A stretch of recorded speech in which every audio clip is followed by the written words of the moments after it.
Syederlun, tim penyidik dari tim khusus Bareskrim Polri mengatakan bahwa rencana pembunuhan Brigadir J sudah direncanakan Irjen Ferdy Sambo sejak di Magelang. Pembunuhan itu direncanakan setelah istrinya Putri Chandrawati mengaku mendapat perlakuan yang melukai harkat dan martabat keluarganya.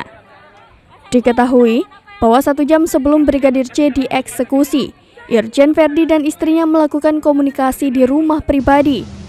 Fakta ini didapat setelah pemeriksaan perdana Irjen Ferdy Sambo sebagai tersangka di Makobrimob Kelapa II Depok pada Kamis 11 Agustus 2022.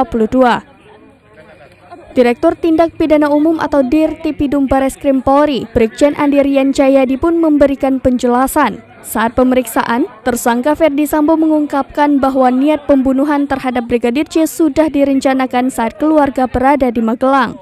Rencana pembunuhan itu dibuat karena tersangka mendapat laporan dari istrinya Putri Chandrawati bahwa ia telah mengalami tindakan yang melukai harkat dan martabat keluarga yang dilakukan oleh Brigadir J di Magelang.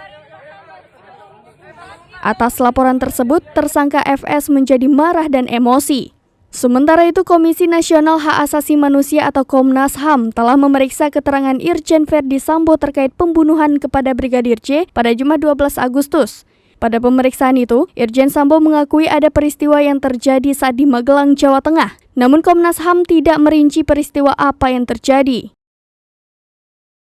Sebelum melakukan pembunuhan pada 8 Juli, ia sempat berkomunikasi dengan istrinya Putri Chandrawati setibanya di rumah pribadi di Jakarta. Komunikasi itu diduga berpengaruh dengan terjadinya penembakan Brigadir J di rumah dinas.